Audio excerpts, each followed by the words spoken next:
Doctor जो सबको रखता है निरोगी, डॉक्टर जो आगाह करता है स्वस्थ जीवन के लिए, डॉक्टर जो लाता है सबके चेहरे पर मुस्कान, डॉक्टर जो बीमारी से लड़ते व्यक्ति के लिए आखिरी उम्मीद होता है।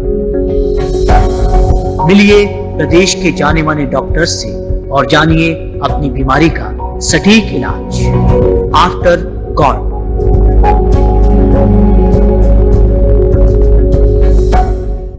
नमस्कार, साधना न्यूज मध्य प्रदेश में आप सभी का स्वागत है। आफ्टर गॉड में आज हमारे साथ में है डॉक्टर प्रियंका सिंह। आप मास्टर हैं ऑक्यूपेशनल थेरेपी में और इसके अलावा 10 साल तक आपने जो एडल्ट और चिल्ड्रन में ऑटिज्म होता है उस पर काम किया है। गोल्ड मेडलिस्ट हैं जयपुर मेडिकल कॉलेज से। मैडम, स्वागत है आपका। नमस्कार। बहुत अच्छे विषय पर आज हम आपसे बातचीत कर रहे हैं, खासतौर पर पूरे देश में बल्कि पूरी दुनिया में ऑटिज्म एक बड़ी समस्या है। मतलब उस पेरेंट की हम परेशानी की कल्पना कर सकते हैं जिसका बच्चा ऑटिज्म से गुजर रहा है, और आप उस पर लगातार काम कर रही हैं, बहुत अच्छा काम कर रही हैं। मैं सबसे पहले जानना चाहूंगा कि ऑटिज्म एग्जैक्टली है क्या? देखिए, ऑटिज्म एक ऐसी बीमारी है जिसमें हम बच्चे को जब वो 2.5 से 3 साल का होता है जी, उसके बाद ही हम ये पहचान पाते हैं कि इस बच्चे को ऑटिज्म हुआ है। जी जी। उसमें बेसिकली ये प्रॉब्लम आता है कि बच्चा एक तो आई कांटेक्ट नहीं करता, जब भी उससे पेरेंट बात करता है तो वो कभी भी आपकी तरफ नहीं देखेगा, हमेशा वो यहाँ वहाँ देखेगा। ये सबसे पहला लक्षण है। इसी से शुरुआत होती है उनके अगले फीचर की, जैसे कि आपके घर में कोई आया है तो अभी हम दोनों यहाँ बैठे हैं, एक नॉर्मल बच्चा होगा तो आकर के यहाँ पास में बैठ जाएगा या वो खेलेगा, लेकिन जो ऑटिस्टिक बच्चा होगा वो बेसिकली क्या करेगा कि हम लोगों से दूर भागेगा। अच्छा। हो सकता है वो इस कमरे से बाहर चला जाए। अच्छा। हो सकता है कि वो आपको देख करके चिल्लाना शुरू कर दे। अच्छा। तो जो इस तरह की एक्टिविटीज होती हैं ये मेन कॉज है, मेन सिम्टम है ऑटिज्म का, जिसमें सोशल विड्रॉल हो जाता है। सोशल स्किल्स इसमें बिल्कुल भी नहीं होता। तीसरा फैक्टर इसमें ये आता है कि बच्चा हमेशा एक ही चीज को देखता रहेगा, या तो अपनी फिंगर से खेलता रहेगा। अच्छा। या उसके पास पेन है तो उसको बार बार रोल करता रहेगा। अच्छा। या फिर बार बार अपनी फिंगर्स को रोटेट करता रहेगा। या फिर वो किसी ऐसी जगह पर जाके बैठेगा जहां पर वो अपने मन पसंद की कोई भी चीज कर सकता हो। अच्छा। अकेला रहना पसंद करेगा। अच्छा। एक और इसमें सिम्टम ये आता है कि जिसमें बच्चा अपना लैंग्वेज बता नहीं पाता। जैसे कि हम बोलते हैं कि आपको पानी चाहिए, तो बहुत से बच्चे ऐसे होते हैं तुरंत बोलते हैं हाँ मुझे दो, हाँ मुझे चाहिए। उनके भी टैंट्रम्स होंगे, लेकिन उनके टैंट्रम्स ये होंगे कि हाँ मुझे ये चीज चाहिए जी। लेकिन ये बच्चे क्या करते हैं, बिल्कुल भी कम्युनिकेट आपसे नहीं करेंगे। हो सकता है कुछ 20-30% जो बच्चे हैं वो ये कह सकते हैं कि दे दो, खाना है, पर उनका एक लैंग्वेज फॉर्मेशन जो होगा वो नहीं रहेगा। अच्छा। तो ये बहुत बड़ा सिम्टम है ये कि जब बच्चा कम्युनिकेट नहीं करता, अकेला रहना पसंद करता है, लाइट को देखता रहेगा, किसी एक ऑब्जेक्ट के साथ खेलता रहेगा, एक पैटर्न पे काम करेगा, ये विशेष लक्षण है। लेकिन समस्या ये होता है कि जब बच्चा बहुत छोटा होता है तो हर बच्चा ऐसा करता है कि भाई वो लोगों के पास नहीं जाता, सिर्फ मम्मी के पास रहना पसंद करता है। तो इसीलिए ये तब पता चलता है जब बच्चा स्कूल गोइंग एज में जाता है। बिल्कुल। जैसे वो प्ले ग्रुप में गया या केजी फर्स्ट में गया, या फिर किसी हम उसको पार्टीज में लेकर गए तो ऐसा लगा कि बच्चा कुछ नॉर्मल एक्टिविटी नहीं कर रहा है। वहां से ये डायग्नोज होता है कि अच्छा इसको हो सकता है कि ऑटिज्म हो। उसके बाद जो है पेरेंट वो डॉक्टर के पास लेकर जाते हैं कि उनके बहुत सारे फर्दर टेस्ट होते हैं, जिस टेस्ट से ये होता है कि हाँ ये ऑटिज्म है। अच्छा, ये बच्चा दिखने में सामान्य होता है, दिखने में कहीं कोई सबसे बड़ा जो फैक्टर है वो ऑटिज्म का डायग्नोसिस लेट होने का यही है कि बच्चे का विकास सामान्य है। वो टाइम पे बैठेगा, टाइम पर मदर से अपनी चीजें मांगेगा, अपनी डिमांड फुलफिल करेगा, लेकिन बस ये है कि वो कम्युनिकेट नहीं करता है, तो इसलिए हमें लगता है कि कुछ बच्चे देर से बोलते हैं। अच्छा, इसका कारण क्या हो सकता है? मतलब क्यों बच्चों में ऑटिज्म होता क्यों है? देखिए, इसकी अभी बहुत सारी रिसर्चेस चल रही हैं, एग्जैक्टली कॉज नहीं आया है। जिस तरह हम कहते हैं कि किसी को पैरालिसिस हुआ है तो उसको स्मोकिंग हो सकता है या ब्लड क्लॉट्स हो सकते हैं, एग्जैक्टली जो कॉजेज होते हैं। लेकिन ऑटिज्म में ऐसा है कि सिर्फ हम अनुमान लगा सकते हैं कि ड्यूरिंग प्रेगनेंसी कुछ प्रॉब्लम हुआ होगा, या कि फिर उनका सोशल पेरेंटिंग में कुछ प्रॉब्लम हुआ होगा, या फिर न्यूक्लियर फैमिलीज होंगी अच्छा। या फिर फादर मदर दोनों वर्किंग हैं, या बच्चा बिल्कुल पूरे दिन अकेला रह रहा है।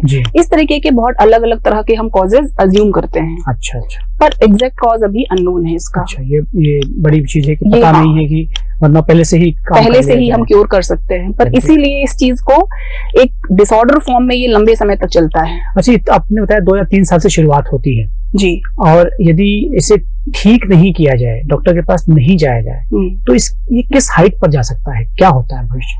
देखिए, अगर कोई भी बच्चा, कोई भी बीमारी हमारी, उसको अगर हम टाइमली ट्रीटमेंट उसका स्टार्ट नहीं करेंगे तो वो डेफिनेटली एक क्रॉनिक स्टेज में आएगा। जिस तरीके से ऑटिज्म में भी यही है, अगर हमने इनिशियल स्टेप नहीं उठाया तो एक टाइम ऐसा आता है कि बच्चा घर में रखने के काबिल भी नहीं रहेगा। अच्छा। इवन आपको उससे डर लगने लगेगा कि हाँ, अच्छा, मतलब वो इतना वायलेंट हो सकता है। अच्छा। वो कुछ इनडिसिप्लिन मैनर उसमें आ सकते हैं, कुछ क्रिमिनल एक्टिविटीज में जा सकता है। या फिर ऐसा भी हो सकता है कि आपके घर में आपकी जो सोसाइटी है, आसपास के जो लोग हैं, उसको एक्सेप्ट ही नहीं कर रहे हैं क्योंकि वो इतना ज्यादा उसमें बिहेवियरल प्रॉब्लम आ चुकी है। अच्छा, एग्रेसिव होते हैं इस तरह के बच्चे। डेफिनेटली जी। चलिए, अब क्या हो सकता है, मतलब चलिए आपने समस्या बता दी, हम समझ गए कि इस तरह की समस्या पैदा हो जाती है। अब कैसे, क्या इस तरह के बच्चों में बदलाव कर सकते हैं तो कैसे कर सकते हैं, और क्या सही समय, क्या सही एज है? देखिए, सबसे पहले तो मैं ये कहना चाहूंगी कि कोई सी भी समस्या, कोई सा भी व्यवहार, अगर ये सोफा है और मैं ये फट गया है पर ये रहेगा सोफा ही। हो सकता है कोई एक डेकोर वाला आएगा और उसको वो बहुत अच्छे से डेकोर कर देगा, तो मैं कहूंगी यस, ये बहुत ब्यूटीफुल सोफा है। इसी तरीके से इनके व्यवहार में भी है। अच्छा। बच्चे का ऑटिज्म टैग कभी नहीं हटता।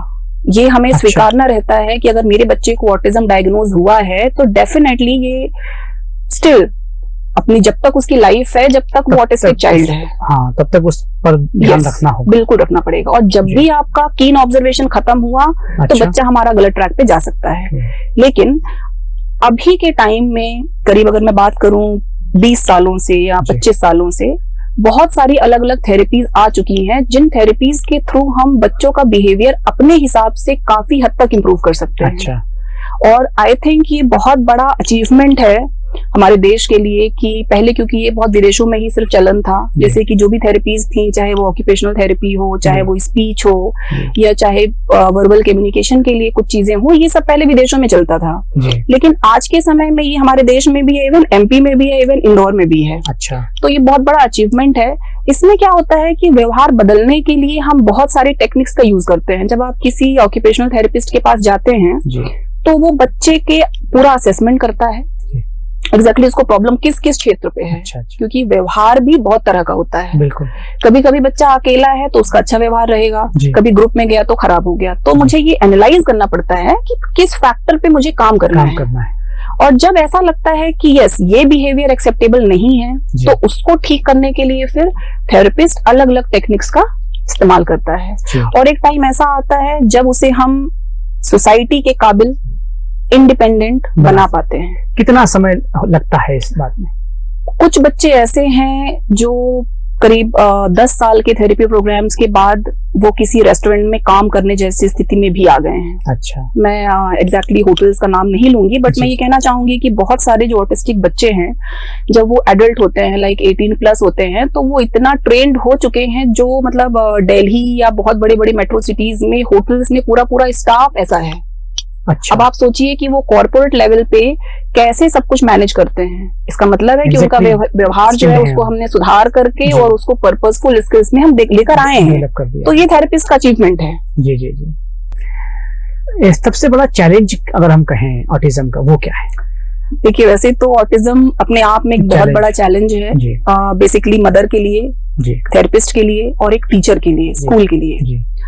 अगर किसी ऑटिस्टिक बच्चे में एंगर इशू आ गया, लाइक वो वायलेंट हो गया, या फीमेल्स में कई बार कुछ हार्मोनल चेंजेस के बाद वो कुछ अनवियर्ड से चीजें करने लग जाते हैं, ये सबसे बड़ा चैलेंज है। इवन ये अपने 10-12 साल के कैरियर में जो मैं महसूस करती हूँ वो यही है कि अगर बच्चा वायलेंट हो गया है तो उसे कंट्रोल करना इट्स टू डिफिकल्ट, और उसके लिए फिर हमें कई बार out of the box, out of the therapy programs भी कई बार डील करना पड़ता है।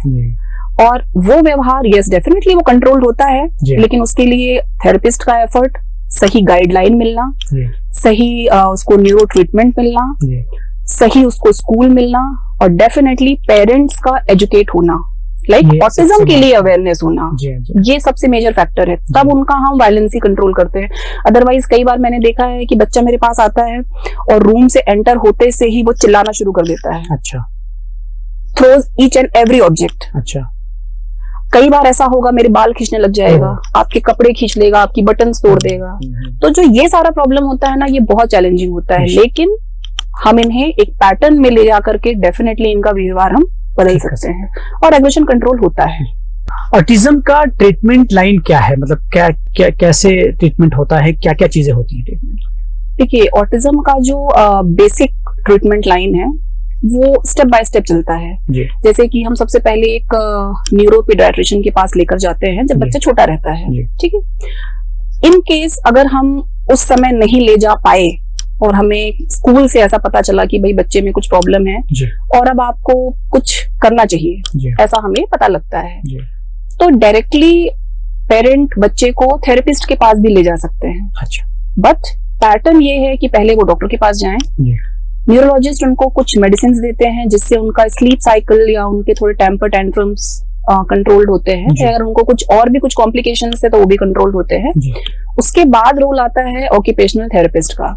ऑक्यूपेशनल थेरेपिस्ट सेम एक वॉइस उनका असेसमेंट करता है, उनके व्यवहार का, उनके लर्निंग का, उनकी सोशल स्किल्स का, उनका डेली एक्टिविटीज का, उनका ड्रेसिंग, फीडिंग, एवरीथिंग।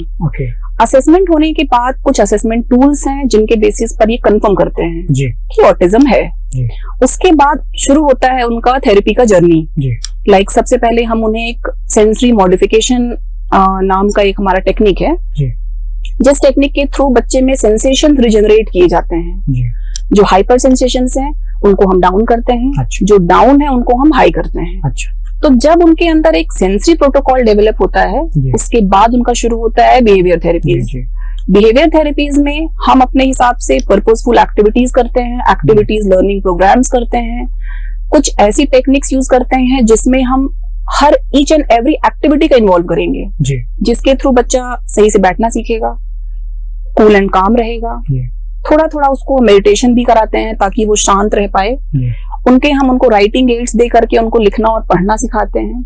उनका बिहेवियर मॉडिफाई करने के लिए हम उन्हें कई बार एक होमली इन्वायरमेंट देते हैं। लाइक हम थेरेपिस्ट हमारे क्लिनिक्स में आता है तो उन्हें हम एक होम का इन्वायरमेंट देते हैं। हमारा सेटअप ऐसा होता है जैसे बच्चा अपने घर पे बैठा है, वही छोटा सा चेयर, वही उनका बिखरा हुआ चीजें, सेम पैटर्न दे करके तब उन्हें हम उनका बिहेवियर उन्हें सिखा पाते हैं, समझ भी पाते हैं कि क्या बदलाव आ रहा है। अगर बच्चे पहली बार आता है तो हम उसको नहीं गेस कर पाएंगे कि एग्जैक्टली इनमें प्रॉब्लम्स कहाँ पर है, जब तक थेरेपी शुरू नहीं होती है। डेफिनेटली। उसके बाद नेक्स्ट स्टेप आता है, अगर बच्चा स्कूल गोइंग है और मुझे लगता है कि वो नॉर्मल स्कूल में जा सकता है, और अगर स्कूल में कुछ ऐसे सेटअप्स हैं तो बच्चे को स्कूल के हिसाब से उनका व्यवहार कैसे मॉडिफाई करना है, उनका स्कूल का मॉडिफिकेशन कैसे करना है, लाइक उनका क्लासरूम का मॉडिफिकेशन कैसे करना है, ये स्टेप आता है।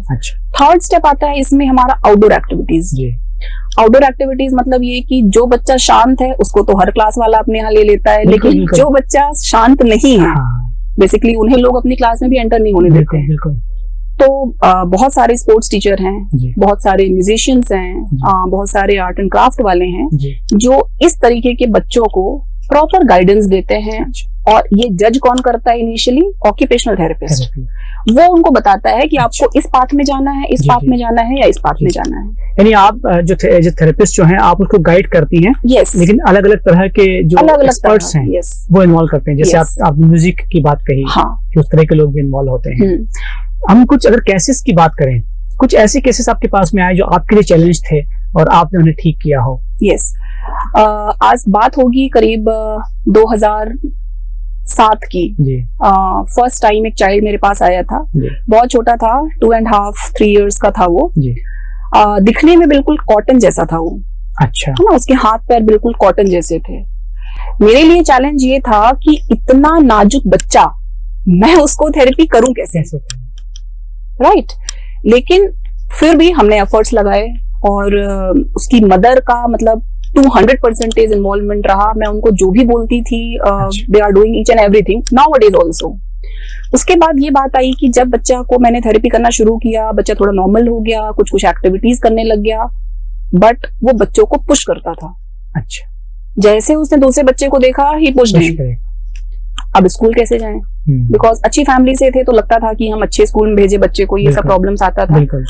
पर ये होता था कि जैसे उसके बराबरी के बच्चे आते थे वो उन्हें पुश कर देता था, काट देता था, किसी भी चीज को लेके अपने मुंह में रख लेना। अच्छा। कोई फीमेल टीचर है तो उसके बाल बिखेर देना, आपकी शर्ट में बटन है तो उसको तोड़ देना।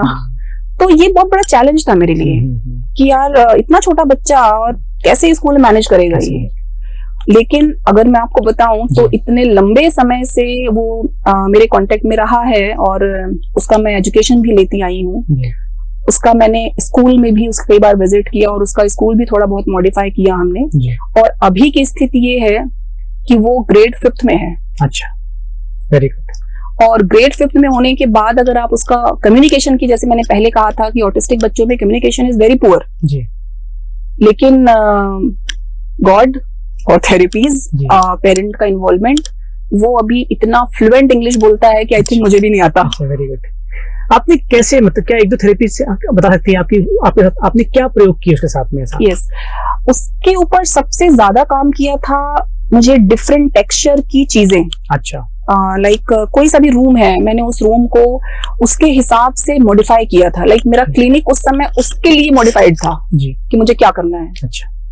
कई बार उसकी मम्मी कहती थी कि घर में मैडम ऐसा कर देता है ये, तो मैंने उसके घर पे भी विजिट किया, उसके घर को भी मॉडिफाई किया, उसके घर पर भी कैसे पेरेंटिंग करना है जी, मैंने ही उनके पेरेंट्स को सिखाया। और उनकी मदर आज की डेट में 200% सीख चुकी हैं जी। और उसमें जो सेकंड थेरेपी थी वो ये थी कि मैं उससे बहुत फंक्शनल एक्टिविटी बहुत कराती थी। लाइक उसका मैं पूरा एनर्जी बर्स्ट कराती थी जी। और वो भी पर्पसफुल चीजों में। ऐसा नहीं कि बच्चा कहीं जंप कर रहा है, किसी चीज से खेल रहा है, नो। जो पर्पसफुल चीजें हैं आपको अपना एनर्जी वहीं आउटबर्स्ट करना है। अभी वो डांसिंग करने लग गया। अच्छा। अभी वो बहुत अच्छी हैंड राइटिंग में लिखने लग गया। अच्छा। बहुत अच्छा मैथमेटिक्स करने लग गया। यस, प्रॉब्लम है क्योंकि ग्रेड 5th के हिसाब से बच्चे का मैथ्स बहुत अच्छा होना चाहिए, वो इतना नहीं कर पाता है। बट ऑटिज्म टैग के साथ अगर कोई बच्चा डिवीजन भी कर ले मैथ्स में तो दैट्स ग्रेट। वो मेरे लिए बहुत बड़ा अचीवमेंट है and I am feeling very happy. जब मैं उसको देखती हूँ तो मुझे ये लगता है कि यस, ये बच्चा जो है मेरे लिए आइडल है और हर पेरेंट्स के लिए उसके पेरेंट आइडल।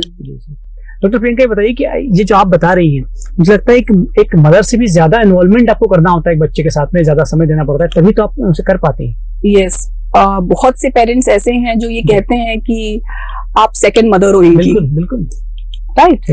मेरे कोई बच्चे नहीं है जी, लेकिन मैं हमेशा अगर मुझे बुखार हुआ है या मेरी तबीयत खराब है तो भी मैं इन बच्चों को देखती हूँ। क्यों? क्योंकि मुझे ना मेरा सारा स्ट्रेस, मेरी सारी बीमारी इनके साथ काम करने से खत्म हो जाती है। आप सोचो कि ये बच्चे कितने प्यारे होते होंगे। मतलब मुझे लग रहा है कि आपसे बातचीत करते हुए कि एक डॉक्टर से ऊपर आप काम कर रही हैं, क्योंकि इस तरह से इन्वॉल्व होकर काम करना ये अपने आप में एक बड़ी चीज है। क्या ये बचपन से आपके अंदर थी? मैं पूछना चाह रहा हूँ कि बच्चों से प्यार जो है ये क्या, कैसे, और ये इस थेरेपी की तरफ आई कैसे आप? बेसिकली क्या था कि मैं औरविंदो में पढ़ रही थी जी। उस समय मैं किसी दूसरे कोर्स के लिए आई थी एग्जैक्टली। पर मेरी प्रोफेसर थी, मैं उनका डेफिनेटली नाम लेना चाहूंगी, डॉक्टर मीता सिंघल, और अभी वो दिल्ली में है। उनसे मैं मिली थी, उन्होंने मुझे थोड़ा सा गाइड किया कि ये थेरेपी इस तरह की होती है, तो मुझे थोड़ा इंटरेस्ट आया। फिर मैं खुद एक ऐसे फेज से गुजरी जब मुझे कुछ न्यूरोलॉजिकल प्रॉब्लम हुआ जी। और उस समय फिर मेरा यहाँ ट्रीटमेंट चला। मुझे लगा कि नहीं, मुझे न्यूरो में ही कुछ करना है। अच्छा। ये जज्बा मेरे अंदर तब आया था। न्यूरो में करने के बाद भी बच्चा फील्ड चुनना मेरे लिए थोड़ा सा ऐसा लगा उस समय कि यार क्या दिन भर बच्चे बच्चे बच्चे बच्चे करूंगी। लेकिन बच्चों से प्यार ऑटोमेटिक आया। लाइक मैं मेरे पेट से भी बहुत प्यार करती हूँ और मैं बच्चों से भी बहुत प्यार करती हूँ। अब बच्चे घर में हो या ना हो इससे मुझे फर्क नहीं पड़ता। पर यस, जब मैं इनके साथ होती हूँ तो मुझे ऐसा लगता है कि एग्जैक्टली यही मदरहुड है, जब आप किसी स्पेशल चाइल्ड को आप किसी नॉर्मल बनाओ। नॉर्मल बना रही है, ये सबसे बड़ा मदरहुड है। मुझे लगता है कि माँ होना तो खैर प्रकृति की देन है ही, से ठीक है, लेकिन आप जो कर रही हैं वो तो उससे भी ऊपर कर रही है कि दूसरा कोई बच्चा है उसको आप, एक ऑटिज्म वाला बच्चा है उससे आप सही कर रही हैं। मुझे लगता है कि माँ से भी बड़ा रोल अपनी। और देखिए, कोई भी नॉर्मल बच्चा जब होता है वो बहुत बड़े बड़े अचीवमेंट करता है तो सब लोग बहुत खुश होते हैं, राइट। लेकिन जब ये बच्चे जिनसे आप बिल्कुल उम्मीद ही नहीं करते हो, वो बच्चा जब कुछ अच्छा, उसमें कुछ इंप्रूवमेंट आता है और जब उसका पेरेंट मुझे ये बोलता है कि मैडम इसकी ये चीज अच्छी हो गई है, मैडम ये ठीक से चलने लग गया है, तो वो जो सीरियसली वो खुशी जो है वो बियॉन्ड दी मनी है, उसे एक्सप्रेस नहीं कर सकते। क्या ऑटिज्म के बच्चे स्कूल जा सकते हैं मतलब इजीली? ये एक बहुत बड़ा चैलेंज है हमारे यहाँ अभी इंडिया में कि स्पेशल बच्चों के लिए स्कूलिंग प्रॉपर होना चाहिए। और अभी सीबीएसई बोर्ड ने बहुत सारे अपने प्रोग्राम शुरू किए हैं जिसमें इन बच्चों के लिए एडमिशंस अवेलेबल हैं।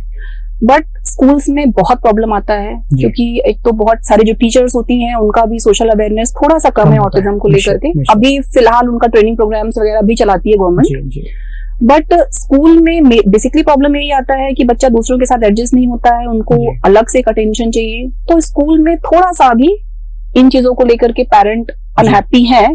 बट यस, बहुत सारे स्कूल्स ऐसे हैं जहाँ पे 5-5, 8-8, 10-10 बच्चे स्पेशल चाइल्ड हैं। परिवार के लिए कितनी बड़ी जिम्मेदारी है?